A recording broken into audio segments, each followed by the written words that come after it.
When you live in a small town, everyone knows where you've been and what you have done.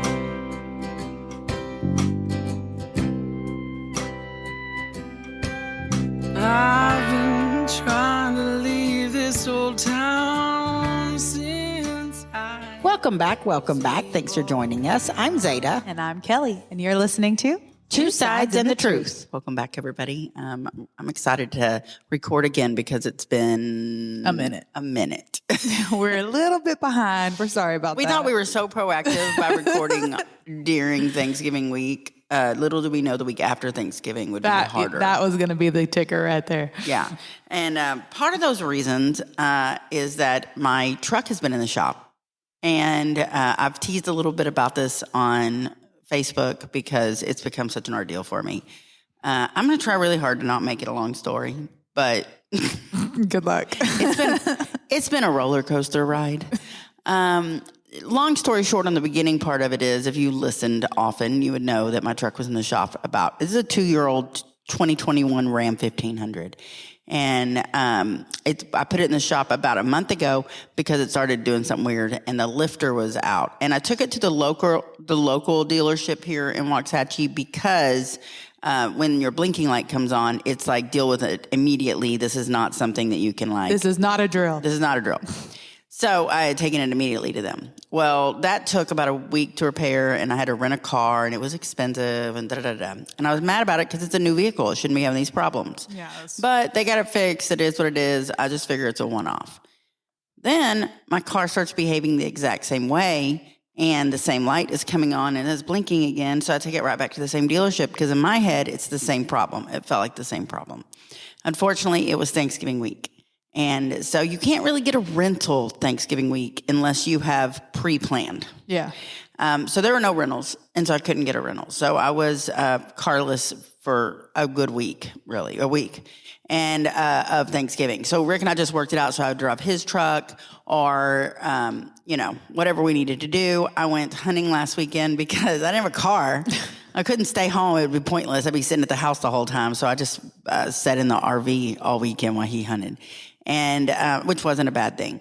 Anyway, so fast forward, when it starts doing this and I take it into them on Wednesday of last week, the day before Thanksgiving, they said, well, it's a holiday, so we're going to look at it on Friday, which is understandable. Absolutely. Yeah. And I'm pretty sure at this point it's still the lifter. I'm like, okay. And so then on Friday, I don't hear anything from them. And I'm thinking, okay, well, that's not surprising. So they're not going to get to it till Monday, I'm guessing. So Monday comes up, and on Monday I don't hear from them. So Monday I'll reach out to them, and I'm like, hey, what's going on? Da, da, da. Oh, well, we haven't heard anything, or we haven't gotten to it yet. And I'm like, okay, well, you're supposed to get to it Friday. Oh, yeah, we're working on it. We're trying to get to it. Okay. So, because, I'm carless. Yeah. So here comes the Tuesday, and I reach out to him again, what's going on? Oh, do you have an extended warranty? Which I do.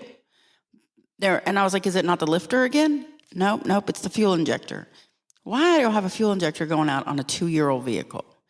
Okay, so the fuel injector is going out, and that's not part of your warranty? Nope, we don't cover it on our warranty. It's extended warranty, which is weird, but I'm not going to beat that dead horse. And so we got to prove to them that it's not covered on our warranty, and then they'll cover it, your extended warranty. I was like, okay. Takes another day for that. Oh, gosh. They come back, and they're like, we proved it, but they're not approving the entire amount we sent them, and so you're going to be out of pocket your deductible, which is $100, plus another $311 because they wouldn't approve the full amount. You'll have to bring it up with them. I don't know why. Oh, I hate insurance companies. Yeah, well, this isn't the insurance company. This is the warranty company. Well, whatever, warranty. But this is the dealership telling me this. And I'm like, that makes no sense. And honestly, a fuel injector is a very easy job to do. It's a $65 part. Rick knows how to do it. He could have done it, but it would have voided our warranty. Yeah. That's the only reason we didn't do that. Yeah. So we're like, okay, well, we really need a car. Like, come on about it. Rick's trying to go hunting at this point again without me because I have to stay and work. Yeah. So we finally get a rent car Wednesday when I still don't have it. And he says, okay, well, tells me that they didn't approve for the whole amount. You'll need to call them. I'm like, all right, and I'm pissed off. But I'm pissed off at the warranty company at this point, but I'll call them. But I need my truck, get the ball rolling. Let's get this done. And I've been telling them the whole time, no matter what, we're fixing it. I need my truck. No matter what, we're fixing it. Don't just be sitting on it. Right. And he goes, well, we're going to have to order the part, and it's going to take 2 days. It's 2 days out. So it should be ready to sometime Monday or Tuesday of next week. Talking about this upcoming week. Oh, my gosh. So they were going to keep my truck for 2 weeks for a fuel injector for a 2-year-old vehicle. I'm like, no, I don't think so. I've been telling you to order this part for how long? Why have you not already ordered it? And why in that big ass dealership do you not have it? Like, this is a big dealership. And they're like, oh, I'm sorry, not our fault. So I called the third-party warranty company and talked to them, find out why they're not covering it. And they said, because they're trying to price gouge us, because they're trying to charge us for 4.5 hours worth of work for what is a 30-minute job. And they're like, we'll pay for 2 hours worth of work because there are some people that aren't good mechanics. Yeah. But no decent mechanic's going to take 4.5 hours to do this job. That is the national average that gets charged out is 2 hours. Therefore, we will pay 2 hours. And they're like, and they're trying to charge us $160 for the part. And that's a $62 part on national average. And in your neighborhood, it is $65. We looked it up. And I'm like, you're right. That is like a $65 part. I've bought one before. So I'm like, okay, so they're not paying for that because dealership is trying to, rip them off. That's horrible. So I call Rick and tell Rick, and he gets pretty pissed off. Yeah. So then Rick calls the dealership, and he calls. That's always the point where I make the man be involved. This was their bad. Because at this point I'm doing all the handling because it's my truck. I mean, Yeah. So Rick calls the parts department at Waxahachie Autoplex here in Waxahachie, Texas, and says, do you have the fuel injector for 2021 Ram 1500 in stock? And they said, well, yes, we have 7 of them. Yeah. Mother. So you know what it was? They had other vehicles they were behind on already up in the air. And so they put mine to the side and were like, we'll get back to this one later. Meanwhile, I'm renting a vehicle. Mm-hmm. And then just telling you, oh, it's because we have to We're waiting on the part. Oh, right. my gosh. And then he says, and how much is that part? And they said $65. Oh, wow. So he's like, okay. So he immediately calls the guy and chews the guy out and tells the guy what the warranty company told me and that they do have 7 of them in stock and da-da-da-da. And he's like, basically, you will fix her truck today. She will pick it up by tomorrow. And you're not charging us all that. You're trying to rip us off. So I can't tell you exactly what the guy said back, but Rick was under the impression the guy was going to try and work that out. Yeah. So then I didn't hear anything back from them on Thursday afternoon. I mean, it was pretty late in the afternoon when all this conversation happened. So yesterday I told Rick, I said, I haven't heard from him. And it was like midday. I was like, I'm going to have to I'm going to have to get a friend to take me and pick me up. So I need to find out if I'm picking this up and dropping off the rental, So it was like, okay, text them. Because, that's the other thing. You can't get a hold of one of them. They only text. Oh, that's lovely. So he's like, text him and tell the guy, I asked the guy, he goes, use his exact words, what time should I be there to pick my truck up today? And that's what I did. And he said, I will text you as soon as it's done. It will be done today. I said, okay. So I arranged to drop off, to pick off all that stuff. I go there. I get there to pick it. They text me and say it's done. I go there to pick it up. They're going to charge me the full amount. Do you know that I could change my own fuel injector for $65 or that I could pay any mechanic and get it done for $150? I was out $411 out of pocket with an extent. It would have been cheaper without the warranty. Yeah. But I have to do the warranty or I lose the warranty for other issues. Yeah. And then they're going to charge. And then I asked for the itemized receipt and they charged me $2 on the receipt for the part now. But it's still the same price as what they quoted me. If that's not some shiesty shit. So I went in there and he started to be all nice to me, and it's a room full of them, and they're trying to be all nice to me. I said, don't fuck me nice to me. Don't be nice to me.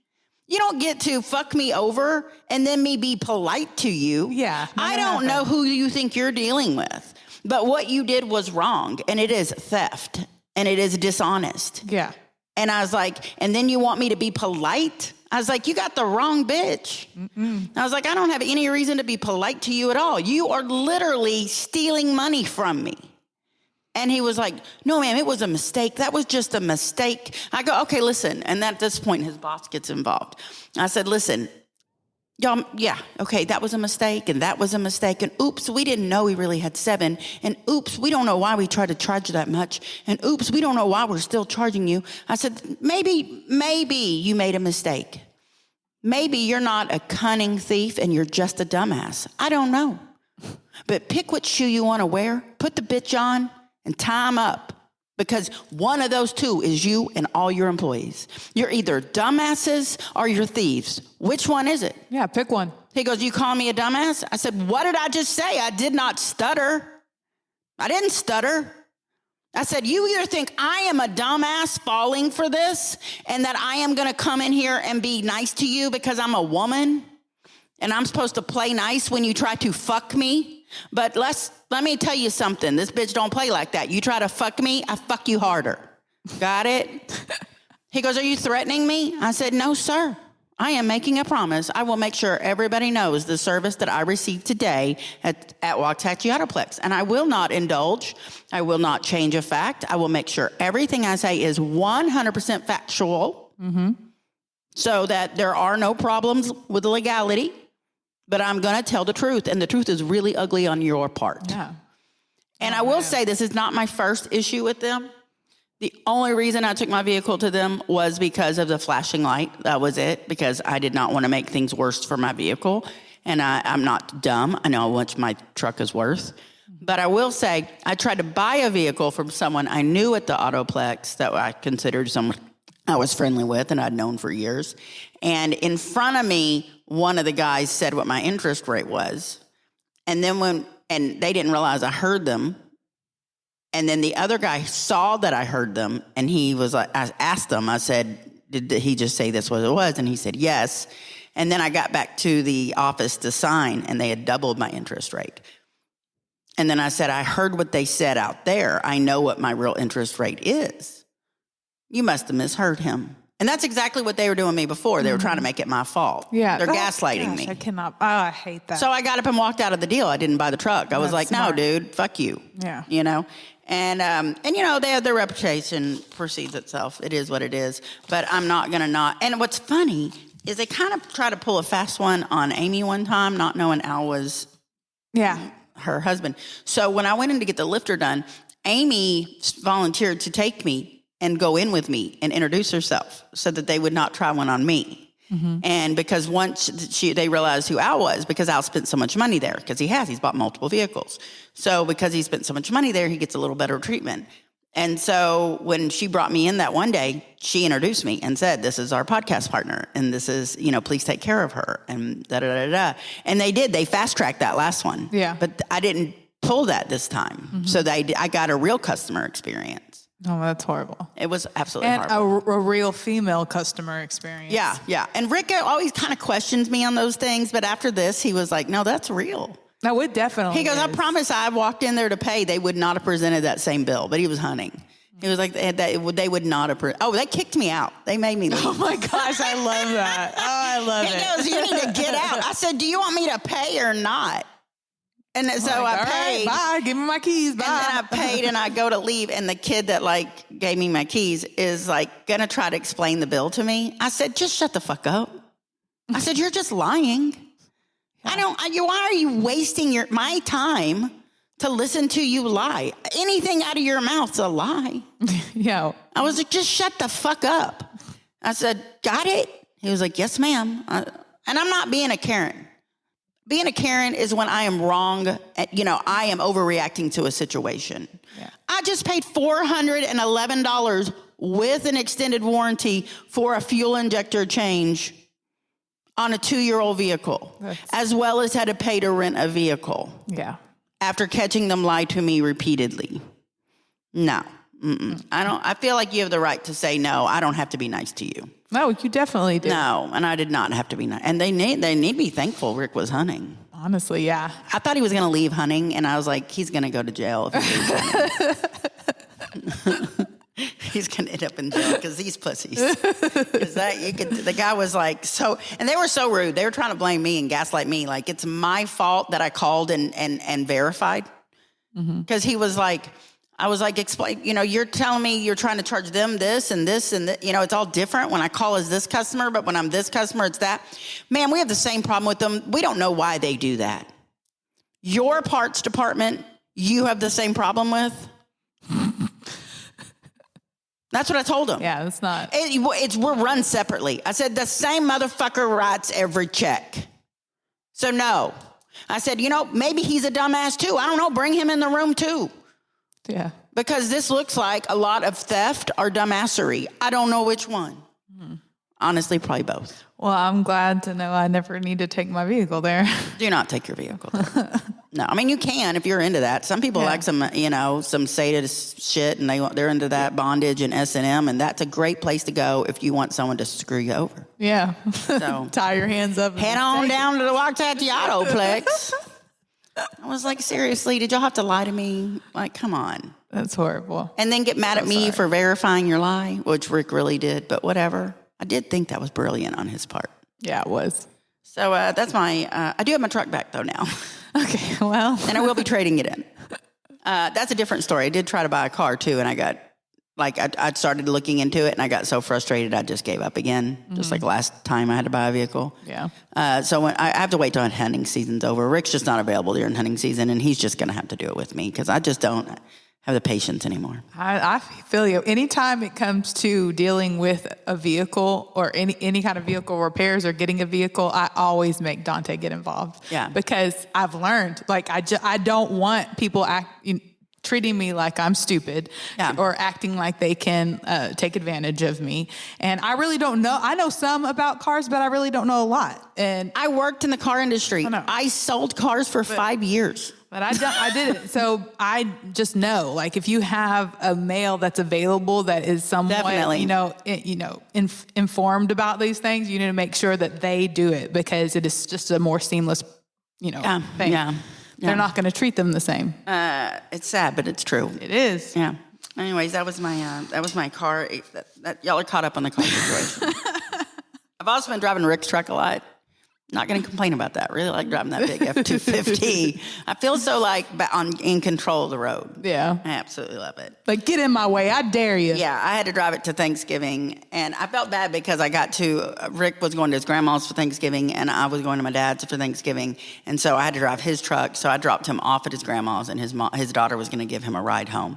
So I dropped him off, and then I was like, well, I'm going to go in and say hi to your grandma. I'm not going to be rude and, drive off, So I go in and I say hi. She looked so disappointed I wasn't staying. Aww. She is very sweet lady. And she is the one that has always she goes out of her way to try to make me feel welcome. And, but I was like, I have to go see my dad. I'm the only one that shows up for my dad. You have a whole party here. It's just me at my dad's house. So we went to my dad's house for Thanksgiving, and my dad currently has to have a second ankle surgery. I believe he's already had the first one. I don't know if they did full surgery, but he has to have a second ankle surgery. So my dad is rolling around on an office chair right now. That's his wheelchair? Yes. So we're all visiting and, moving around the house, and it's time to make plates. And I tell Dad, I'm going to make your plate. I usually make my dad's plate. So I'm like, I'm going to make your plate. And so I go in there to make his plate, and then I go back into the formal dining room. And he doesn't normally sit with us at the table because he's watching football. That's his religion. Yeah. So I go back into the dining room, and I did not expect him to be in there. And he's sitting at his rolling chair at the head of the table. And I'm like, oh, Dad, this is weird. Oh, okay, well, I just came in here to get your other plate. Let me fill it too, and I'll just bring your food back in here instead of the living room. He was like, okay. So I go get it, come back. We have our table, our dinner. Everything's wonderful. And then we're all still eating, but we're winding it down, but we've not had pie yet, okay? And Dad is listening to the football game the whole time. In the background, he can hear the football game. Yeah, he's multitasking. And I guess the music came on that means it's officially time. You know what I mean? It was like, nah, nah. The cowboy game on Thanksgiving. Yeah. I don't know how to make the noise, but that's lovely. I know. I did a great job. And that came on, and my dad, he looked up like a deer caught in headlight. He looked up and he goes, well, time for me to roll on out of here. And he just pushes, and my dad is a big man, and just pushes himself away from the table and rolls back and then just starts scooching with his good foot to the left. and just rolls out of the, like he just rolled out a scene, very dramatic. We laughed so hard. I was like, my dad's funny. My work is done here. My work is done here. I had a great Thanksgiving. Everything was wonderful, and then came home. That was my. Y'all are relatively caught up. Kelly's Thanksgiving was. My Thanksgiving was so wonderful. I really don't think that I've had a more perfect Thanksgiving in my entire life, other than the fact that I was in pain because I'm a woman, and it just happened to be the glorious time of month for me. But I got to spend the entire day in bed watching TV with a heater on me, and didn't have to see anybody, didn't have to get ready, didn't have to get all dolled up. How did they bring food back to you? Well, see, my family, their Thanksgiving was a couple of hours away. Yeah. But Dante went to his family that lives in Frost and got me a plate and brought it back to me. Good. He took care of me. Yeah. I was sad that I missed out, but at the same time, I'm like, I don't have to do shit. Yeah. Every once in a while, it's good. It's a good thing. I brought back all my leftovers, and Zoe stayed home and took care of the animals. And then we went hunting, he went hunting. And really, I go and hang out in the RV, and I hang out with my sister-in-law. And I have to tell you, I told a glimpse of this on the other podcast with Al, but I didn't really get to tell the full story. And that's what this podcast is for. But okay, so my sister-in-law calls me a few weeks ago, and she was like, "Hey, I'm got an incubator, and I'm gonna get some chicks." She's got some chickens now. She goes, "I'm growing some chicks."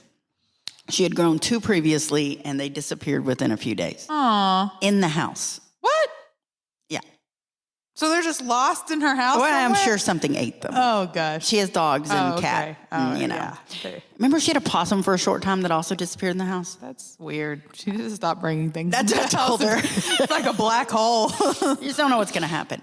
So we're over there. It's like Saturday night, I think. Yeah, Saturday night, and we're over there, and she's made some pozole. So we're in the living room. We're eating pozole, and we hear from the kitchen, chirp, chirp, chirp, chirp, chirp, chirp, chirp, because that's where the incubator is. So one of the chicks has hatched.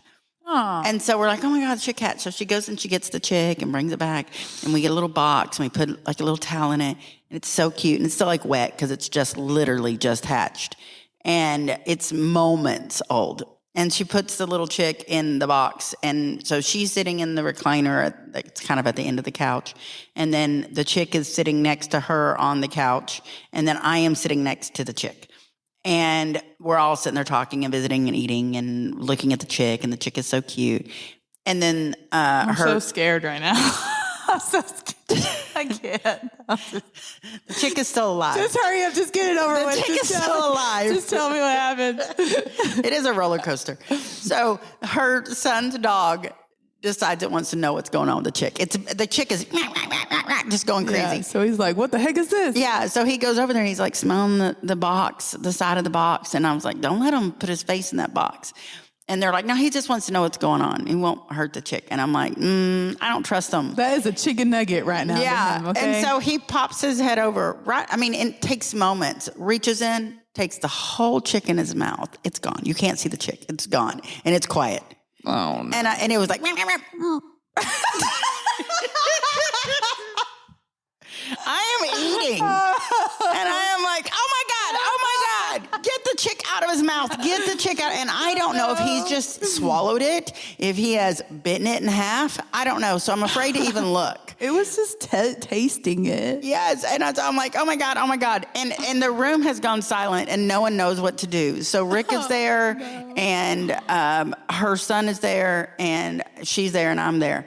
And everybody's silent but me. And I'm like, baby killer. I'm like, I got to get, and they're kind of laughing at me because they're like, well, we didn't see that coming, but we don't know what to do now. And I'm like, get it out of its mouth. So Bonnie finally jumps up and opens its mouth, and the whole damn chick just jumps out. Still alive. A little wetter, but still alive. So then I'm like, oh my God, it's still alive. So she scoops it up, and it's traumatized. Of course. It's like Jonah and the whale just happened in the living room. And so I'm like, oh my God. And so she loves on it, whatever. So I said, well, I'm done eating. Here you go. And so we decide we're going to go to bed. So we're like, we're going to bed now. And so I turned to the chick and I'm like, good luck to the chick. You're going to need it. They're like, no kidding. Well, the other chick never hatched. So it is an only child chick now. And so then Bonnie has been attached to it. And she has been sleeping at night with her hands cupped as if it has an egg in it. Like imagine your hands are cupped together. She is sleeping at night like that with the chick in her hand. She goes, and it'll sleep all night and be quiet all night if I do that. And I know nothing's going to eat it if I do that. And so yesterday she posted a picture and it's like sleeping on her chest. She said it just like sits on her shoulder all day and just like sleeps on her. It's like a parrot. Yes, it's the cutest little chicken. Anyway, so that's my chicken story. It's still alive. That was a roller coaster. I was so worried. No, we all were. I could not believe it wasn't That's dead. okay. Well, we didn't see that coming. How did you not see that coming? Are you blind? And then they acted like I was overreacting. Oh my gosh. Because I'm like, oh my God, get it out. And they're all just standing there with their mouths open. Nobody knew what They're to like, do. oh, what are we supposed to do now? I'm like, I don't know, get the chick out of its mouth. But I didn't want to do it because I didn't want to see it. So that's on them. That's their baby eater. Yeah, that happened. I have video and pictures if anyone wants to see it. Yeah, we definitely. I did take a video, like literally I had pictures and a video of it. Moments, like within 20 seconds. Before it got massacred. Of Jonah and the whale situation. Oh my gosh, it's horrible. So, and this is something else that was funny Bonnie said, and I just wanted to put this. I texted it to you because I wanted to remember it. We're just sitting there talking, and she's talking about how somebody from her past, like, always is, like, holds things against her from, mistakes she made in the past. Yeah. And so, Bonnie is, her. Yes. My sister-in-law Bonnie is feral. And one of a kind. She's a movie. Like, you could make a movie about her, and you would, it's like that story I just told. That's everything that comes out of her mouth. And so you never know what she's going to say. So she's talking about this person. And so, she's just got a lot of wisdom for somebody, fucked up wisdom, I'd like to call it. It's like, it's smart and it's accurate. Yeah, it makes you think. But it came from somewhere real fucked up. And so she said, when we were talking about this, she said, I either got better or I'm getting better and getting it done. So fuck you. Direct quote, Bonnie. I love it. I was like, no put that kidding. bitch on a t-shirt. I either got better or I'm getting better. I like it. So when people are judging you for something that you did in the past, or you're doing now, but you're working on it, I either got better or I'm getting better. What more do you want from me? Yeah. That's all I can do is get better. It's work so kind of basic, but so profound at the That's same what I'm time. telling you. This is her fucked up feral advice that I like. Yeah. So that's my Bonnie 10 years stories. of therapy, and in 10 seconds, I got more out of that than Yes. I ever had. Y'all are welcome. And then I have another little funny story about this week was the first time I felt married to Rick. And I really, I told him at the end of the night, I said, I feel married right now. And this is our most married fight we've ever had. And it wasn't really a fight, but we're sitting I don't know what started the conversation, but we're sitting at dinner the other night.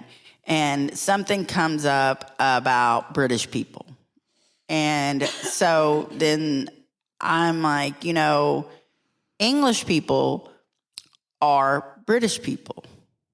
And why are English people British and British are English, but not all British are English? How does that work?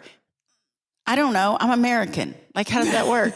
So, because someone had said something that started the conversation. I hope so. And so Rick is like, no, they're not. British people and English people are not the same thing. And I'm like, yes, they are. And he was like, no, they're not. Why would we call them English and we would call them British? And I was like, well, I don't know how to explain it. Now I do, because I Googled it. We've learned. And so basically, I'm going to tell y'all the end result, and I'll tell y'all see where we're going with this. So it's kind of like the United States, and you have Washington, D.C., and it's not a state, but it's like the central of the government. It's what we revolve around. That's kind of the same idea with the UK, okay? So the UK, the United Kingdom, It's a kingdom. It's not a state. It's not even really a country. It's the British Isles. It encompasses all these other countries. So a British person could, if they're from England, is also going to speak English. They're going to have an English accent and they're going to have a British accent. Just like I'm going to have a Texas accent and I'm American, so I have an American accent as well, even though it's not really the same accent. Mm-hmm. That makes sense. So that is what started the conversation. I'm telling you, we went on for an hour and a half. We are Googling. We are comparing notes on Google. It is a full on. At one point, we were in bed I already said I love yous, lights off. And I was like, but wait, hang on. Get out. And I Google. Got another angle here. I got another angle here. This is, So that was my first married argument, because that's when you know you've been around each other a lot. Me and Dante had a first kind of married thing, and it was the other night because he was in bed and I turned off all the lights and was getting in bed, and I took my clothes off and I snuggled up next to him, but I could tell he was like something was up, he was already like, and I was like, what's wrong? And he was like, I have a headache, and I was like, oh, you're gonna pull that on me? Oh, you have a headache? He said, no, babe, no, I'm sorry. I was like, oh, thanks a lot. Okay, I see how it feels now. That was the first time ever, I guess. First time ever that I've been denied my sexual advantages on him. That is like a married couple. I know. I was like, for a second there, I didn't know what to do. I was like, it's so weird. I don't know if I should like help you try to do something to make you feel better or feel. Are we supposed to work through this? To be sad about Do this? I roll over and act like nothing happened?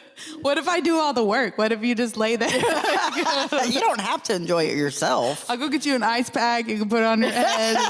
And I'll take care of everything else. Yeah. Yeah. That is funny. That's a married couple, yep, is you. I know. I was like, we've been together too long, apparently. Yeah, clearly. Well, all right. What else we got? Any arguments and such? I think that's a good note to end. Oh, I did go to the Christmas parade. Did you make it? No, I did not. Okay. You saw my text. I ended up making it. Yeah. I wasn't going to make it because of the car situation, but then I ended up making it, and we had a great time. The Waxahachie Christmas Parade is They really do a good shit. job. They do. It's also the longest lasting parade I've ever been to every year.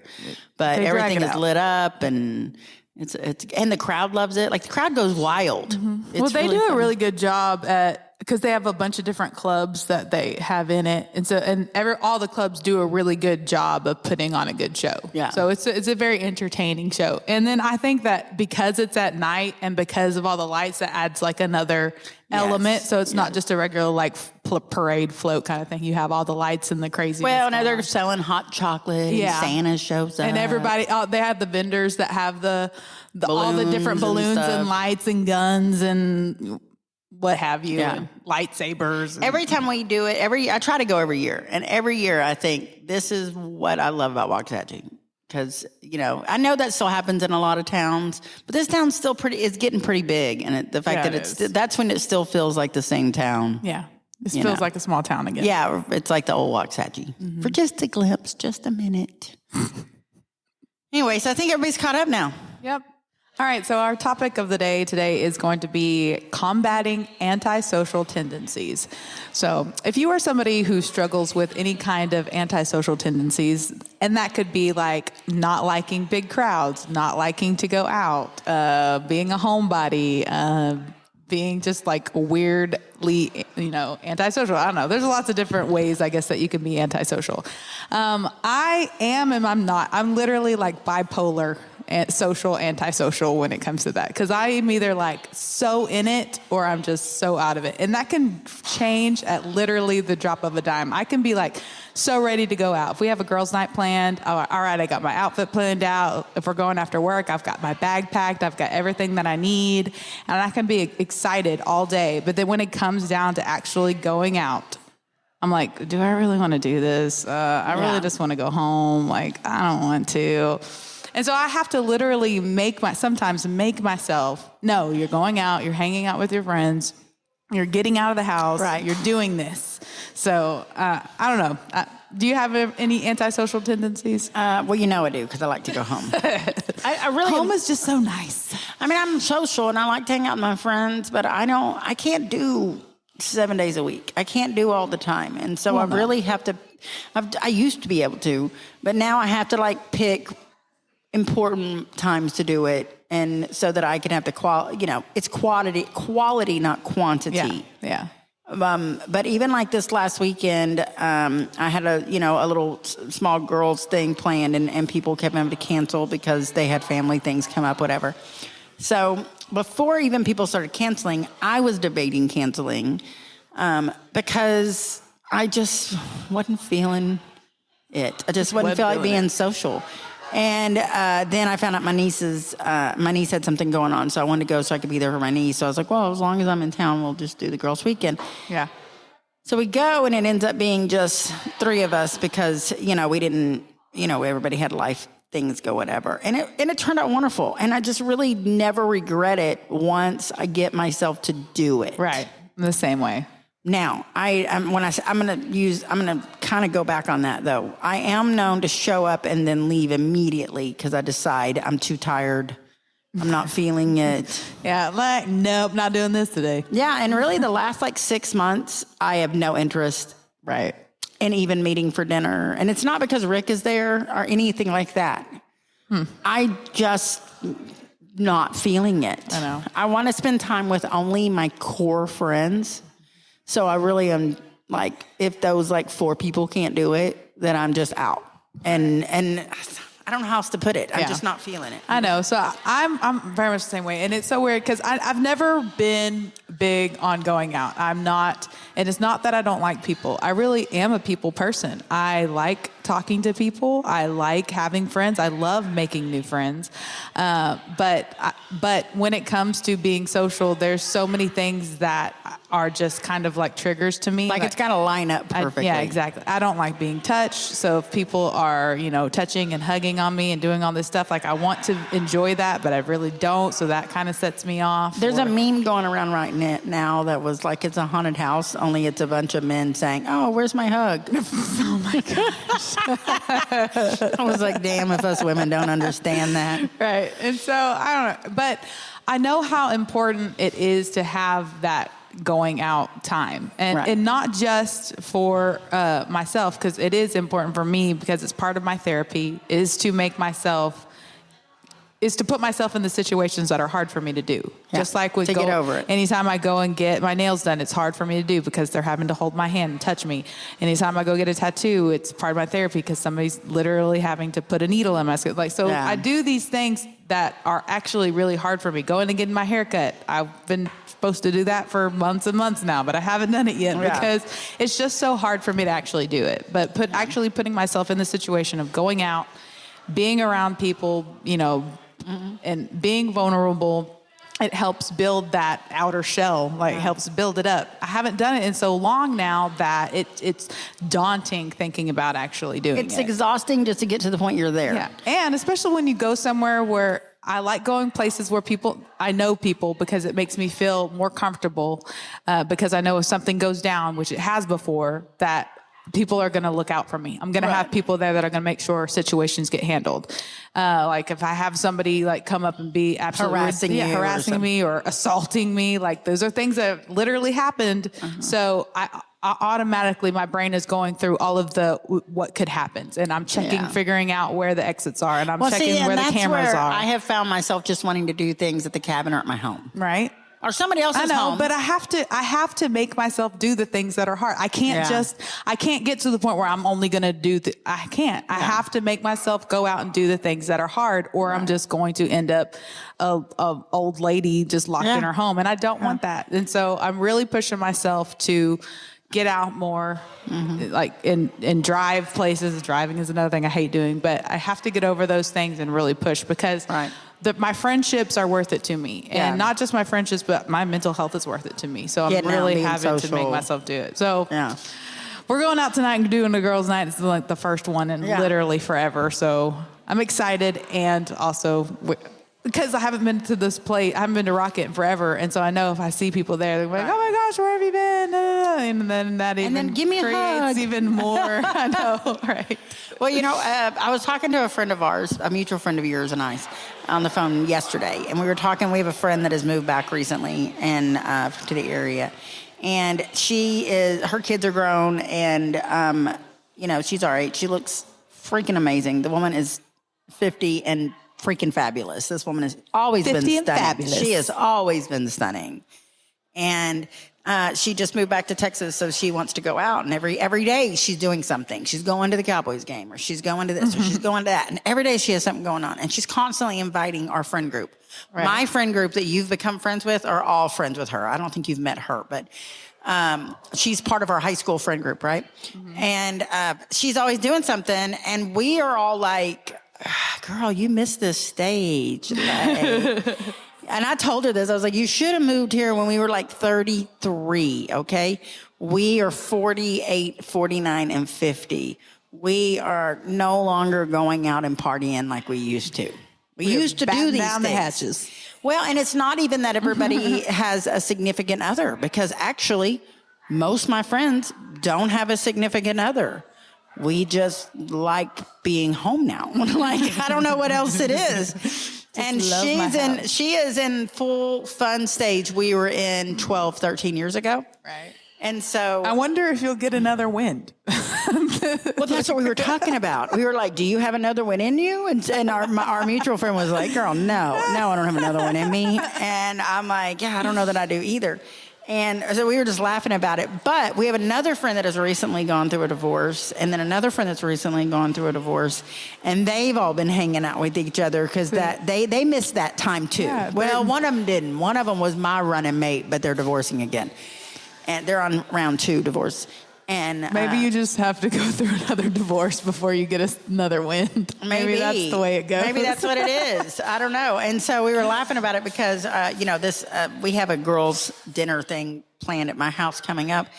And so we were talking about who was invited or whatever the case was. And we have some guy friends that we're pretty good friends with that we've grown up with. And they're all except for one currently single. And so they were like, oh, we should invite so-and-so and so-and-so and so-and-so. I was like, No, we're only inviting women. No, it's a girls' night. And I was like, we're only inviting women. Oh, but so-and-so, we have to invite so-and-so. And this is a very good guy friend of mine whom I absolutely love. And I do want to invite him, but he's going to bring all his single friends. And that's where we have the problem. Bum, bum, bum. I said, can we just invite him and nobody, be like, you're the only guy? Because first off, if I was out of town and Rick is currently out of town, if I was out of town and Rick, who never has friends over for dinner, which I do, but if he never had friends, he doesn't, until suddenly I'm out of town and just happen to have 5 single women show up, I would be like... Yeah, you're trying to look at it from his perspective. Yeah, that's not cool. Anything is wrong, but why would you even want to do that to somebody? It's just not cool. And the one guy that I would invite for sure, he absolutely loves. Yeah. He would have no problem with that guy anywhere around me. And but he doesn't know all these other guys. Yeah, exactly. And I got to be respectful of that. You know what I mean? Yes. Plus, you bring guys in, it changes. It does. It changes everything. The dynamic. It changes the way that everybody feels, how comfortable they feel, the way that they talk to each other, how much the girls eat. Yeah. Yes. Right. I don't have to be worried about that. No, what we wear. Even, and so now with this one particular guy friend, no one would act any different. Everybody's just normal with him. But I don't know about the other guys. And so I just don't want to bring that into the picture. Yeah. And so we had to decide that he couldn't be invited just because it's hard to be like, you're invited, but none of your friends who we're also friends with. Right. Yeah. You just got to keep it a girls' night. I got to be respectful, whatever the case is. That's the kind of thing that you could get away with if if y'all were going somewhere, like if we're gonna go hang out at a bar or go, okay, then you could get away with that because it's not like an intimate setting to where we're bringing them into Rick's home. Yeah, so it's a little, it's different. It's different. I just didn't. I wouldn't appreciate it. I'm not saying I get mad either. Like I would trust them. Yeah, but why? But why do it? Why not? Why do you not only do it when I'm out of town? Exactly. Yeah. So, that's kind of my viewpoint on the situation. I'm a big believer in not even giving the idea of wrongdoing or not even the assumption. Why put it out there? there's no need for it. No. There's no need to make anybody even question anything. Yeah. So why would you do it? And you just go through different stages, and I just think our friends are just currently in a little bit different stage. And now looking at us, looking from the outside, looking in, as the ones who have now calmed down, we find it really funny because we were the wild ones. Like 12, 13 years ago, we were having a hell of a fucking time.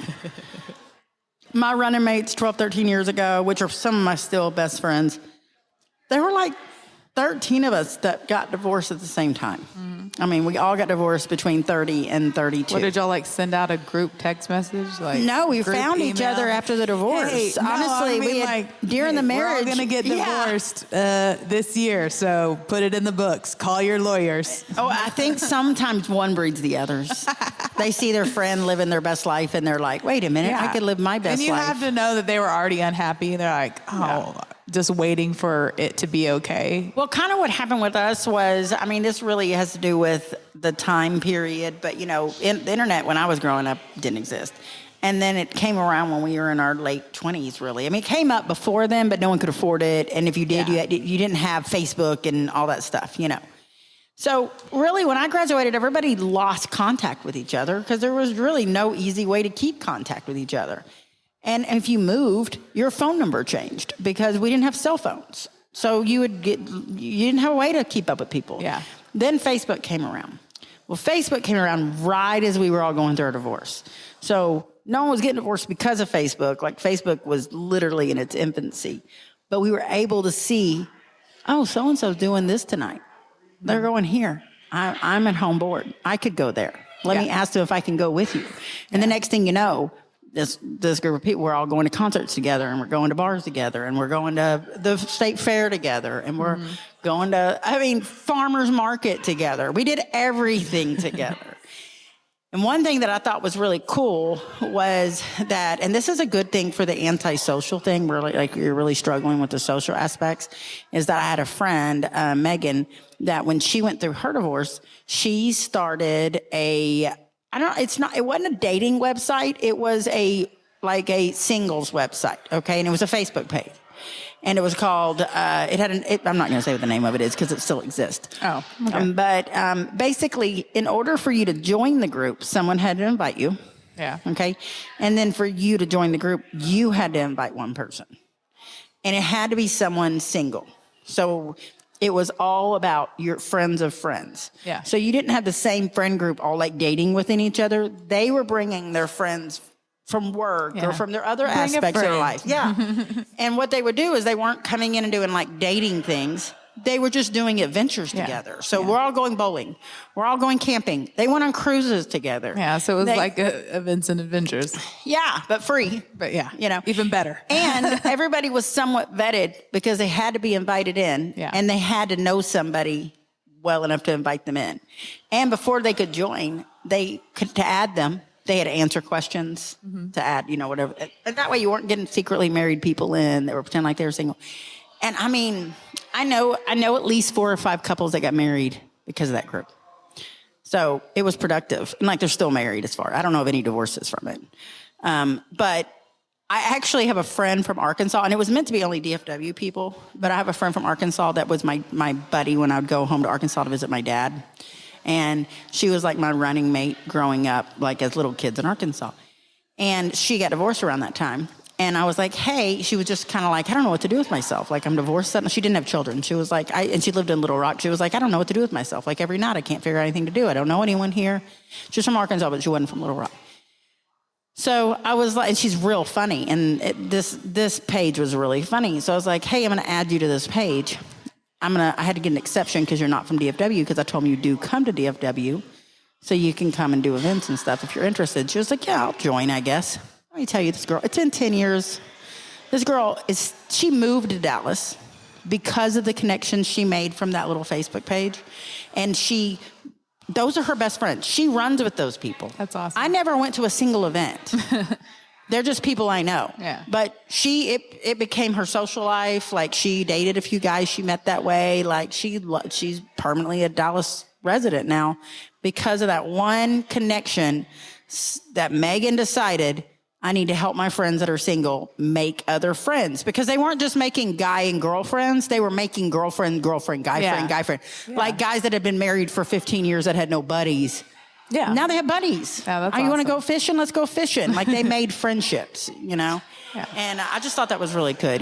Good. Way to go, Megan. Way to go. I know, but isn't that creative? Like she just came up with that. Friends of friends. That that's all it is. You invite your friends. That's awesome. Thought it was a cool little way to get people out of the house, because a lot of those people just didn't know how to be single and how to get out of the house. And you don't have to. I mean, that in case you have to be single for that. Yeah. But you could do something like that just to make friends. Mm-hmm. So I see people on our little local site all the time that'll put, just moved here from California or wherever, and I need some mommy friends. Or I don't drink, but I want friends to hang out with. Yeah. Is there anyone that does hiking? Or is there anyone?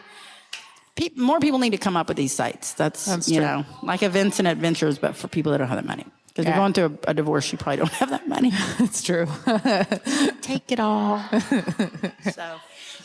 So if you're one of those people and you're in that boat and you're having a hard time socializing, whether it be because of anxiety or whatever, these are just some ideas to get you out of the house. Yeah, because I totally feel you. It's hard to do once you, especially once you get off the wagon, getting back on it. Yes. But I'm trying, because I want to be more social, and I want to continue. I really miss girls' night, because we were doing that literally religiously. Every Thursday night was girls' night, and it just hasn't happened. And I want to get back out there.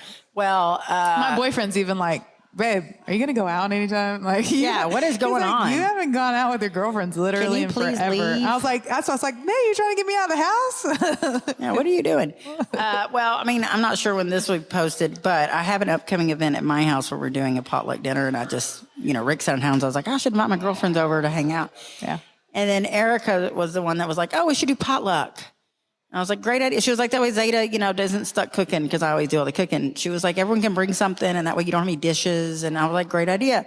So then everyone started talking about what they're going to bring, and it's all random stuff. Yeah, that's the best part of potluck. So then I was like, wait, we need a theme. It's funeral food. I want everybody to bring a funeral dish, whatever you normally bring to an after-funeral luncheon. I usually bring alcohol. That was what Mary suggested. But a lot of times these are at churches.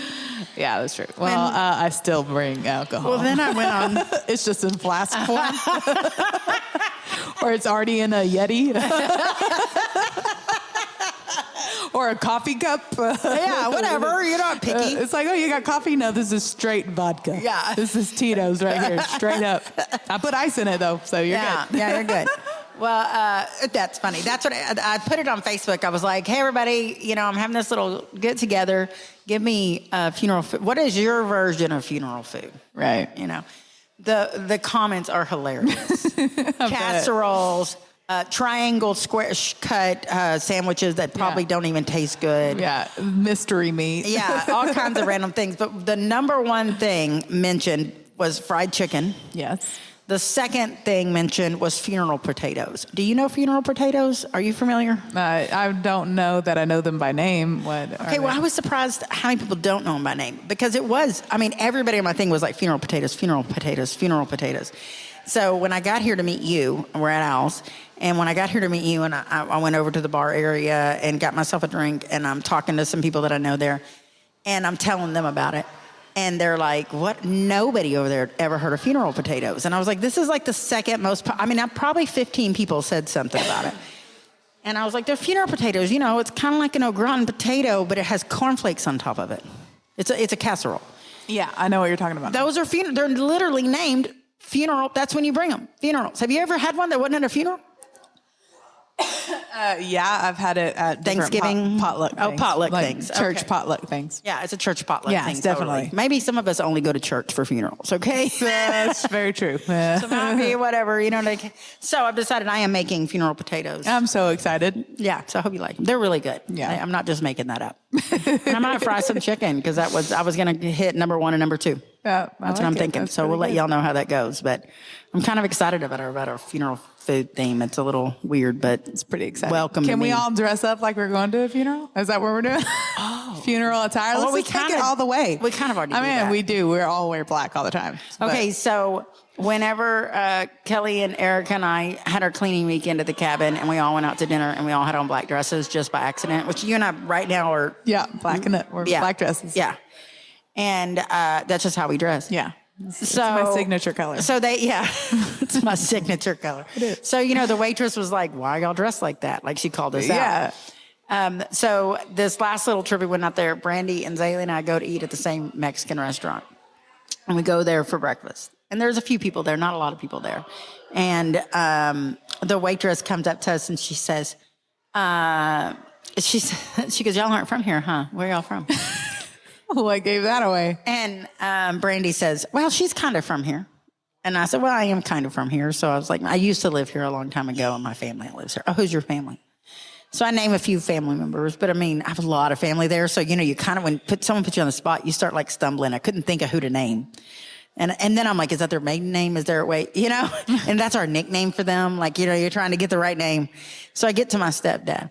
And I'm like, so I say my stepdad's name, and her nose just crumples. Like, she's like not impressed. And she goes, oh. I said, what? And she goes, I mean, he's mean. And I said, yeah, he's real grumpy. And I said, but he is the nicest man. Like, his heart is amazing. He's a very good man. And she goes, well, he's mean. I said, I know, I've eaten here with him, and I had to get on to him because he was kind of rude to he's just a grumpy old man, And she goes, yeah, well, so-and-so in your family. And she named a name. She didn't like him either. And I said, yeah, the feeling's mutual. And so then she leaves the table, and Brandy's like, oh my God, is this a small town? The waitress just told you she doesn't like your dad. Fuck your dad. I thought it was really funny. What made her say that y'all weren't from there? Just by the way, That's how she introduced herself. That's great. Like, your tip just went down. Well, we were also the only white people there, but it's a Hispanic restaurant, but it is a lot of Hispanic people that eat there, that's why the food's great. Like, that's where you go. Yeah, if you want Hispanic food, you go where the Hispanic people go. You definitely do. There's 2 Mexican restaurants in Corsicana, and one is like all like white people go there, and there's another one that all the Mexican people go there. So you know which one to go to. But Dante's kids always like going to the white people one, all they eat there is the queso. They love the queso there, which is it's good. He's like, why aren't we going to the restaurant that all the Mexicans are going to? That's the one that's going to be good. I was like, I know it is. I don't know why your little kids want to go to this one. What y'all's problem is? Oh, man. It's the half white in them. I guess so. They're identifying with their people. Not working out. It's not working out. That is too funny. Well, I would suggest everybody just find a way to get out of the house in some way, shape, or form, and find fun things to do. Like, having a themed potluck. If you're not ready to go out. Yeah. But maybe just trying to find a reason to get together your friends. Right. Like the Moo-Moos and Mimosas that I did 3 years ago. We keep talking about that. We really need to bring it back. It's freaking viral. It's all over the damn place. And they're calling them Mrs. Roper parties. Like, they totally knocked me off. It's everywhere. You know how many people have sent me videos of themselves at the party? That's all, It's pretty funny. That's so funny. We definitely have to, or come up with a different thing. I have to come up with something now different. I mean, they done stole it. They stole what I did. It wasn't even an idea. Welcome. We did it. You are welcome. You're welcome for the now. What's going to be funeral parties? People are going to have funeral parties. Okay, I'm excited for a funeral party. Aren't you? I can't wait. I want to buy a little black veil. I am going to tell people to dress that way. We'll see if they do it. I'm going to bring some flowers. Oh my God. I'm not going to tell them this is the plan. Okay. I'm not telling them what you're doing, but I am going to tell them that's the goal. I like it. Yeah. See, that's how you get out of the house. You make it fun. Exactly. I want to make a Facebook group too. Well, yes. Well, everybody make a plan. Everybody, I want you to, I'd like some feedback. I'd like people to message us and tell us what you came up with to do with your girlfriends. Yeah. Everybody always says that they want to join us at the cabin and they want to do these things. These are all things you can do. Yeah, do it. Show up. Do it. You don't need us. I promise you that. You don't need us. I did think this weekend when everybody suddenly started canceling, I thought I could invite a listener or two and they'd be on this shit. Right? They totally would have. Yeah, but there's no water. Yeah. Well, the water's back after that rain. But it was not something you could get in. It was rushing. Yeah. It was crazy. It would have been taking you away. I'm not even allowed to get in the water right now. But no, me neither. But it was rushing. So Say, and we saw the mouse. He's still there. Oh my gosh, that little son of a bitch. Yeah, Brandy woke me up in the middle of the night because she was scared because she could hear the mouse. Sorry. Made me go look. He's here to stay, apparently. I told her, I was like, I don't know what to tell you. I can't catch him. No. So, new traps. Anyways, y'all think of things and give us some feedback and do some things. Yeah. And give us that feedback. Don't just tell us. I want some stories. Yeah, give us some good ideas, man. What else you got? What do y'all got? Details. Or come up with an idea, man. Everybody go get yourself a track velour suit and go out and track velour suit. Go 2000, circa 2001 outfits. You know one thing I do want to do? I want to do the thrift store date thing. I like that. And I saw a bachelorette party where everybody got wedding dresses. Oh, that's funny too. And my friend, when she got married, everybody wore their first wedding dresses. Or you bring t-shirts. Everybody brings a funny t-shirt, and you have to pull a t-shirt out of the bag. Oh, that's a good idea. idea. You have to wear whatever shirt you get, and they're all like stupid. Like I want to do that. I like it. That'd be funny. Okay, there's another. Okay, girls, give us more ideas. Write them down. We're doing them. All the wheels are turning. Yeah. So give us some feedback, and we're going to be on it, and we're going to tell you all about it. Mm-hmm. Julie, we're talking to Julie. Julie's gonna help us have a great day. Julie, we're talking to Julie. Tell us, Julie, what you got to say. Man, that was great. Nobody's gotten a theme song. Everybody's gonna be so mad now. Right? Oh, poor Terry. Terry's going to be heartbroken. Yeah. Too funny. So Julie, we wanted to have you on here because you put in your message that you are our self-professed #1 fan. That might be true. I might see that's you why more you than got. anyone. That's why you got a song. Okay, I'm sorry. Yeah. There's a few of y'all that pop up the most, but I would definitely say you're in that top 3 that I see the most. And you're very interactive, and your personality comes across. So I was like, yes, perfect. I want to hear a Christmas story from you. So I'm excited. What you got for us? Yeah. Plus, I was the one that sent y'all the Bless Your Heart button and the Black and Ball. Oh, that's right. Yes. She did. Yes. Mm-hmm. Oh, look. Yeah. I know. The Wrecking Ball has brought many hours of entertainment to us, by the way. And it's made me make a lot of bad decisions, too. I'm sorry, but it has.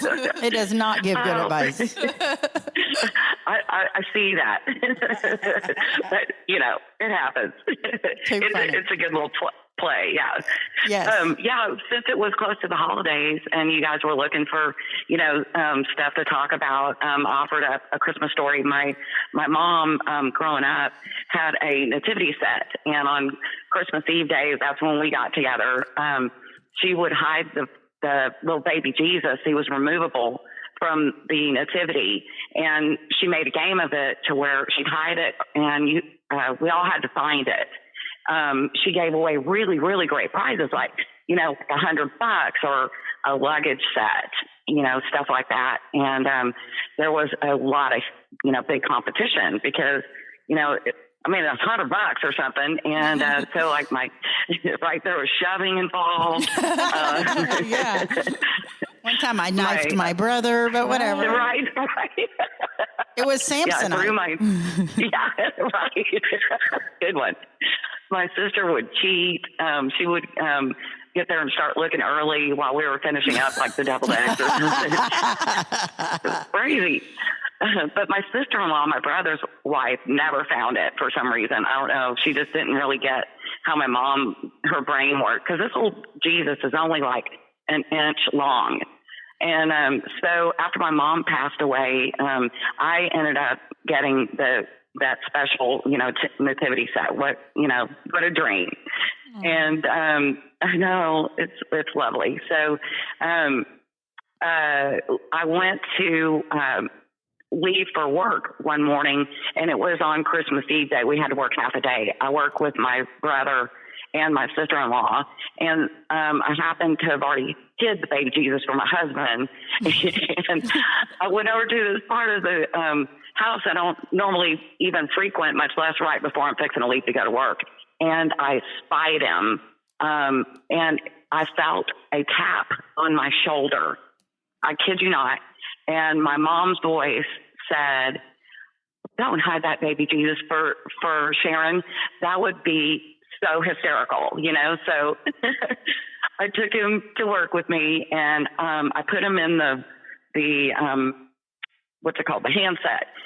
Cause she would answer the phone when she got there. And I got kind of freaked out because I thought maybe she's going to, you know, freak out over a customer, you know, when it pops out. Right. Baby Jesus. Because you forget what it looks like from year to year. I'll have to send you a whole picture because it's really tiny. And so anyway, I decided I would call. And so I called. She didn't know it was me. And you hear this little clink, clink, and then... Oh my gosh. Yeah, she starts just dying laughing. Then she starts crying, and my brother's laughing. Yeah, we loved it. It was so cute. She finally found the baby Jesus. Yeah. But, and in a way, it was still your mom that hid it because it was her idea. Yeah, right. Yeah. So I gave her $20. So anyway. That's cool. I love that.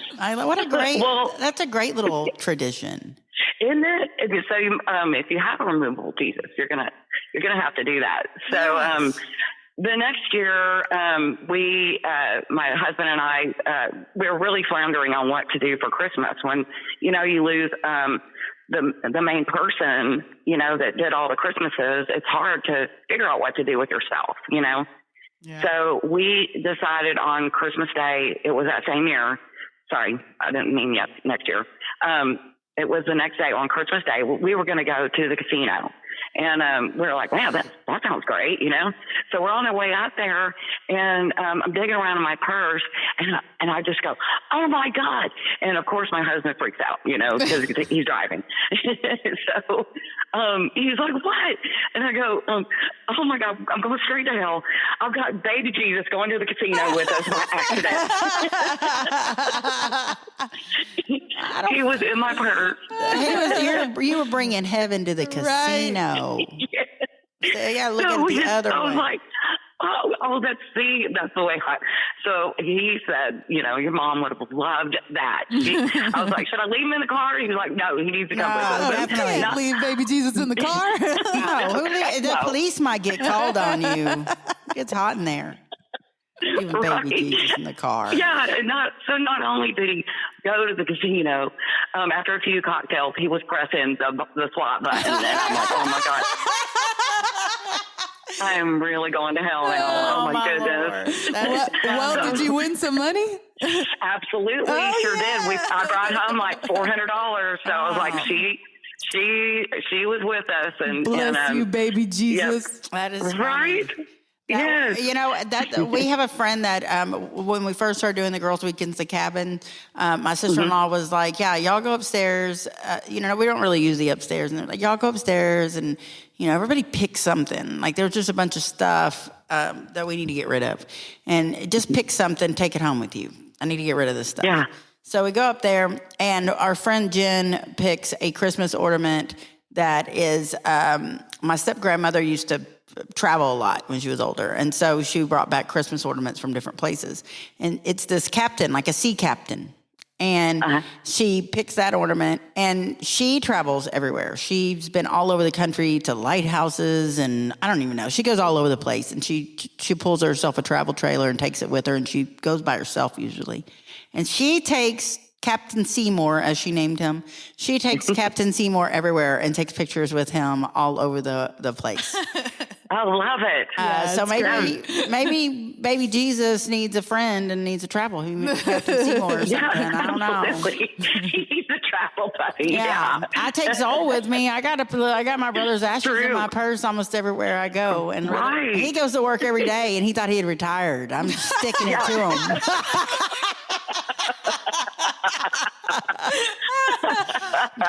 He was wrong. That fucker's going to work another 10 years at least. He's pissed. He is. Yeah, but little sister wins. Poor guy. Right. I think it all the time. Every time I have him somewhere funny, I think to myself, he would be so mad right now. Yeah. Got his ass in dressing rooms. Yeah. Bless his heart. Yeah, he has been. You know what? I wish I had gotten to come in person. It was, we just talked and it was a little last minute, but I would have definitely brought the little baby Jesus and had him push the bless your heart button. Oh my gosh. That's exactly that what we need. Yeah. Never say Right? never, because we are definitely going to arrange something where it's planned out so people can come, because Al tried it on the other podcast where he kept just throwing out, why isn't anyone here? Like every week, like everyone just On a knows. Monday. Yeah. And we record kind of early. We record at 5. Like that's not something people can just do. So we are going to do something where we plan it so that people can come and they can listen and they can participate. But I think we kind of had to get through Christmas because I couldn't even record last week because of my car issues and you know, I hadn't seen Kelly. How long has it been since we saw each other? A long time. I know. I forgot what you looked like. I know. And even like my kids even were like, where's Kelly been? It's like, I'm sorry. Where's Kelly? No, I didn't have a car. I don't know. Anyways, we're going to I can't wait to hear I'm so glad because I can't wait to hear the podcast. So well, thank you so much for joining us. Thank you for having me. And we will plan again and have you come for that for sure. I'm sure you'll be here. And yes, absolutely. And Kelly wants to push something just for you. Bless your heart. We love it so much. We love it. So Thank awesome. you. Love y'all. Bye. Well, that's all for today. Thank you for joining us. Maybe come back next week and bring a friend. Yeah. And remember, there's always 3 sides to every story. 2 sides and the truth. Bye. Bye, y'all.